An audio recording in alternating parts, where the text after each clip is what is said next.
পরীক্ষিত টোটিনি বাড়িতে গিয়ে টর্চার করতে থাকে টোটিনিকে আর বলে এ বাড়ি ছেড়ে চলে যেতে, আমার সাথে সংসার করতে। কিন্তু টোটিনি রাজি না হলে অবশেষে পরীক্ষিত কিডন্যাপ করে নেয় টোটিনিকে, তাকে দুশ্চরিত্রা প্রমাণ করবে বলে। বন্ধুরা, আজকের পর্বে আমরা দেখব কর্ণ ও জিৎ মুখার্জি প্ল্যান করে। জিৎ বলে আমার সন্তানের উপরে কেউ একটা হামলা করেছে। বাবিনীর অবস্থা খুব সংকীর্ণ, কি হচ্ছে কিছু বুঝতে পারছে না। তখনই কর্ণ বলে খেলাটা এবার শেষ করা উচিত, তুমি বুঝতে পেরেছো তো? সঙ্গে সঙ্গে জিৎ মুখার্জি কল লাগিয়ে দেয় আর বলে খেলা আমি বুঝতে পারবো না তা হয়? পরীক্ষিত ফোন তোলে আর বলে কি হয়েছে কি? জিৎ বলে টোটিনিকে শেষ করার পালা চলে এসেছে, যা প্ল্যান খাটিয়েছিলাম এবার সেটা ওয়ার্ক করার দরকার। পরীক্ষিত বলে কোনো প্রবলেম নেই, আমার টাকাটা রেডি রাখবেন জাস্ট, বাকিটা আমি সামলে নেবো। ওরম টোটিনি হাজারও গেছে আমার কাছে। এদিকে টোটিনি নিজের মনে ঘরের ভিতরে কান্নাকাটি করতে করতে রান্না বান্না করে। তার মনটা কেমন যেন অন্যমনস্ক। তখন ঘরে কলিং বেল বাজলেই দরজা খুলে দেখে টোটিনি, তার সামনে পরীক্ষিত। পরীক্ষিত বলে চলো সোনা, এবার আমার বাড়িতে তুমি থাকবে। টোটিনি বলে কি করছো কি? তুমি আমার বাড়িতে এসে আমার সাথে দুর্ব্যবহার করছো কেন? এর পরিণতি ভালো হবে না। তখন পরীক্ষিত জোর জবস্ত করতে চাইলে টোটিনি একটা ঠাট্টি চড় মারে পরীক্ষিতের গাড়ার পরে, এই দুঃসাহস আর জীবনে যেন করতে এসো না, এর ফলাফল তুমি সারা জীবন ভুগবে না হলে। তখনই পরীক্ষিত বলে কিচ্ছু করতে পারবি না, তোর যা ছিল সব শেষ করেছি। টোটেনি একের পর এক হামলা করতে থাকে পরীক্ষিতের ওপরে। কিন্তু পরীক্ষিত তো একটা পুরুষ মানুষ, টোটেনি কি তার সাথে পেরে উঠতে পারে? টোটেনির হাত ধরে অবশেষে অত্যাচার শুরু করে পরীক্ষিত। পরীক্ষিত তার চুলির মুঠো ধরে মারতে শুরু করে আর বলে এই যে দুঃসাহসটা দেখিয়েছিস, এবার তোর খেলা শেষ করব। এই পরীক্ষিত তোকে বাড়িতে তুলে নিয়ে যাবে, তোর কি হয় দেখ। তারপরেই একটা রুমালে ক্লোরোফর্ম দিয়ে টোটেনের মুখে চেপে ধরে পরীক্ষিত। ধীরে ধীরে টোটেন হুঁশ হারাতে থাকে। টোটেনি বারবার চেষ্টা করে মুখ থেকে সে রুমালটি সরানো, কিন্তু পারে না। আর পরীক্ষিত তাকে কবজা করে ফেলে। পরীক্ষিত বলে অনেক দাদাগিরি তোর সয়ে নিয়েছি, তোর হাজব্যান্ডকে শেষ করেছি, এবার তোর পালা। পরীক্ষিত দেখাবে তার কি পাওয়ার আছে। অনেক টাকার ডিল করেছি তোর শেষ করার জন্য টোটেনি, তাই তোকে যেতে তো আজ আমার সাথে হবেই। টোটেনিকে গাড়িতে করে নিয়ে বেরিয়ে পড়ে তার ডেরার দিকে। আর পরীক্ষিত বলে টোটেনি, তোকে কতবার বুঝিয়েছি আমি, তুই আমার কথা শুনলি না। আমার কথা শুনলে হয়তো আমার সাথে সংসার করতে পারতিস, তোর এই ভরার যৌবনকালে এমন পরিস্থিতি হতো না। কি জন্য যে শিবপ্রসাদের গায়ে গিয়ে পড়েছিস ভগবান জানে। শিবপ্রসাদের তো চ্যাপ্টার এন্ড করে দিয়েছি, তিনটে গুলি দিয়ে ওকে গঙ্গায় ভাসিয়েছি আমরা, তুই কি করে ভাবলি? তারপরে জিৎ মুখার্জি পরীক্ষিতের কোলে টোটেনিকে থেকে অবাক হয়ে যায়। জিৎ বলে এত তাড়াতাড়ি কাজটা করে ফেললে পরীক্ষিত, আমি তো ভাবতেও পারিনি। তুমি যা স্পিডে করলে এর জন্য তুমি আরও 5 লাখ টাকা ডিজার্ভ করো। সঙ্গে সঙ্গে পরীক্ষিত বলে থ্যাংক ইউ সো মাচ বস, আমাকে বোঝার জন্য। আমি জানতাম আপনি আমার জন্য সর্বদাই আছে।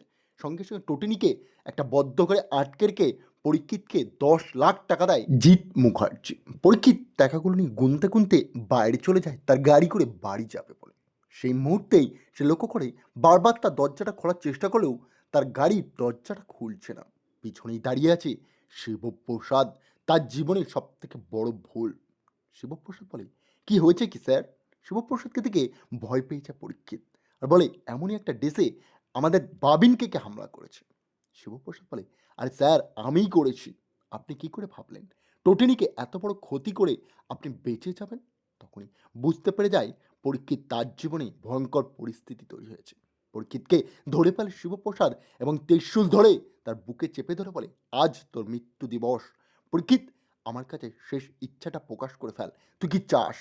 এবং তার বুকে গেঁথে দিয়ে অবশেষে পরীক্ষিতকে শেষ ঘুমে পাঠিয়ে দেয়। তারপরেই শিবপ্রসাদ কল করে জিৎ মুখার্জিকে, বলে আপনি যে কাজটা করেছেন ঠিক করেছেন। শিবপ্রসাদের গলা শুনে জিৎ অবাক হয়ে যায়।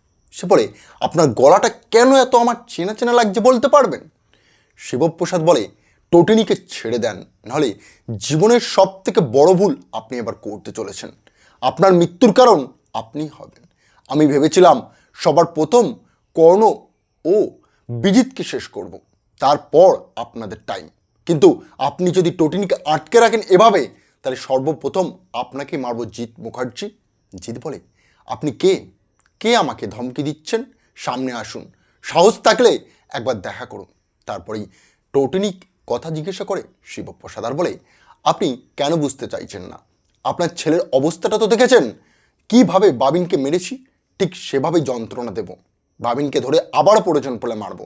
আমার স্ত্রীর গায়ে যদি একটি আঁচড়ও লাগে তাহলে আপনার পুরো বংশ উজাড় করে দিতে আমার এক মুহূর্ত সময় লাগবে না। সে কথা শুনে অবাক হয়ে যায় জিৎ মুখার্জি। কি বললেন? আপনার স্ত্রী মানে টোটেনি? মানে আপনি শিবপ্রসাদ গাঙ্গুলি? এটা হতে পারে না, ইম্পসিবল। এটা তো অসম্ভব একটা জিনিস। আপনি কি করে বেঁচে থাকতে পারেন? আপনি নিজে মারা গিয়েছেন, আমরা তিনটি গুলি করেছি, তারপরে একটা মানুষ কোনো দিনও মরতে পারে না। তাকে তো গঙ্গায় ভাসিয়ে দেওয়া হয়েছে। গঙ্গা থেকে কি করে বাঁচলেন? ওই অবস্থায় আপনি তো প্রচণ্ডভাবে আহত ছিলেন। আপনার মৃত্যু নিঘাত, এটা ভুল হওয়া অসম্ভব।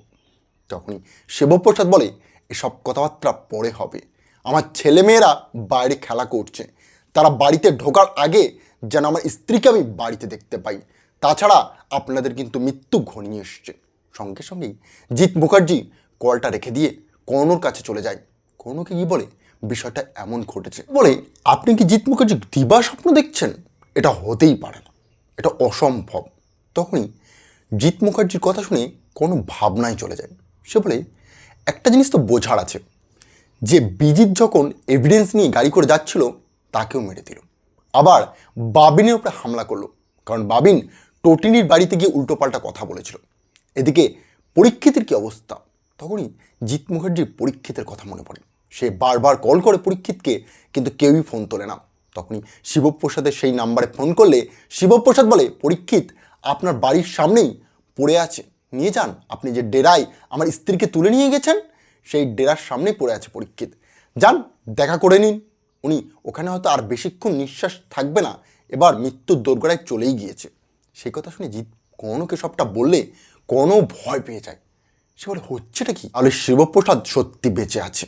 আমাদের সব থেকে বড় ভয় এখন শেষ হয়নি। তাহলে কি এবার আমাদের মৃত্যু ঘনিয়ে এসছে? জিৎ বলে, সবার প্রথম আগে টোটেনিকে ছাড়াটা উচিত, কারণ ও এই সত্যটা সবার প্রথম দিয়েছে। বিপদ যত দিন পিছানো যায় ততটাই সম্ভবত ভালো, তাই না? তারপরেই তারা দুজন মিলে চলে যায় টোটেনিকে বাঁচানোর জন্য সে ডেরাতে। কিন্তু জিৎ মুখার্জিকে অবাক, সে বিছানায় টোটেনি শুয়ে নেই। টোটেনি তো ওখানে নেই। তখনই কর্ণ বলে, কোথায় টোটেনি? আমি তো দেখতে পাচ্ছি না কাউকে এখানে। শিবপ্রসাদের কথা ভাবতে থাকে জিৎ মুখার্জি বলে, এখানেই টোটেনিকে আমি নিজে হাতে শুইয়ে দিয়ে গেছি। পরীক্ষিতকে 10 লক্ষ টাকা দিয়েছি টোটেনিকে নিয়ে আসার জন্য, কিন্তু সেই টোটেনি যেখানে নেই, তাহলে কি নিয়ে চলে গেল? টোটেনি তাহলে এখান থেকে নিয়ে চলে গেছে শিবপ্রসাদ, তাই ঘটবে, তাছাড়া আর কিছুই নয়। কর্ণ বলে, এবার আমাদের জীবন ঘনিয়ে এসছে, আর বাঁচবো না। তিনটে গুলি ব্যর্থ গেল, সব প্ল্যান ওয়েস্ট হয়ে গেছে। কর্ণ তক্ষুনি কল করার চেষ্টা করে সৌরভকে, আর বলে, আপনার মৃত্যু এবার নেই।